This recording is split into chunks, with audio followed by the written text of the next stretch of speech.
આ દુનિયાની માલિપા એક નિયમ છે. ફિલ્મ આવે, સારો કન્ટેન્ટ હોય એટલે લગભગ કલેક્શન તો થાય જ.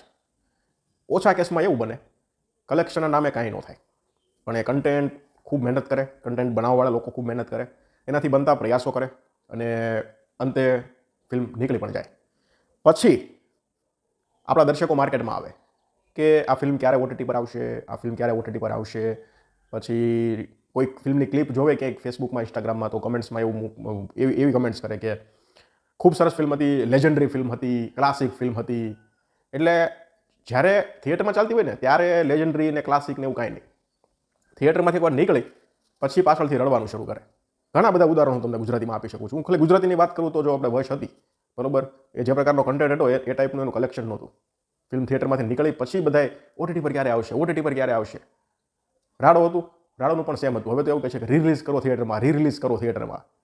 એટલે એના સિવાય ઘણી બધી ફિલ્મો હતી કે જે નીકળી એના પછી લોકોએ ખૂબ એ ફિલ્મને પ્રેમ આપ્યો, પણ નીકળ્યા પછીનો પ્રેમ કાંઈ કામનો નથી. અત્યારે એવી જ પોઝિશનમાં એક ફિલ્મ છે કડકનાથ. કડકનાથનું કલેક્શન એકદમ ચિલ્લર છે.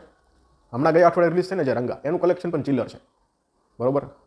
કડકનાથ જોઈ છે, રિવ્યૂ કર્યો છે, લોકોએ જોઈ છે, લોકો ખૂબ વખાણે છે. જે લોકો જોવે છે એ બધાને ફિલ્મ ગમે છે, પણ કલેક્શનના નામે અત્યારે ફિલ્મમાં ચિલ્લર ભેગું કરે છે. 60 લાખ રૂપિયા જેવું કલેક્શન કડકનાથનું છે, લગભગ 17 થી 18 દિવસનું નેટ કલેક્શન, અને 70-72 લાખ રૂપિયા જેવું કંઈક ગ્રોસ કલેક્શન છે. એટલે કડકનાથ અત્યારે જોઈએ તો ફ્લોપ જ છે.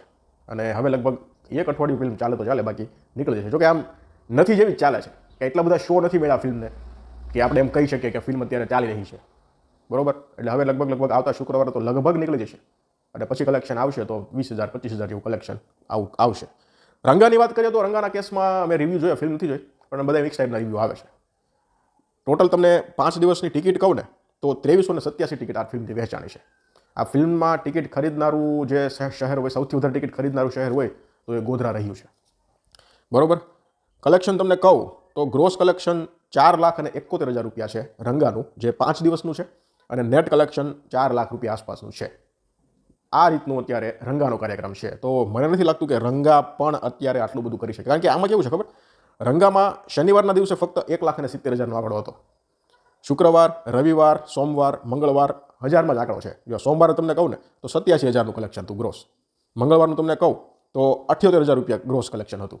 તો 1000માં કલેક્શન. શુક્રવારનું કહું તો 64,000 રૂપિયા કલેક્શન હતું. એટલે હજારોમાં આંકડો છે. શનિવારના દિવસે ફક્ત લાખમાં આંકડો ગયેલો હતો. તો આ રીતનો કાર્યક્રમ અત્યારે રંગાનો છે અને કડકનાથનો છે. હવે તમે આ બેમાંથી કઈ ફિલ્મ જોઈ હોય ને જેવી લાગી હોય એ બધું તમે કમેન્ટ સેક્શનમાં કહી શકો છો. ધન્યવાદ.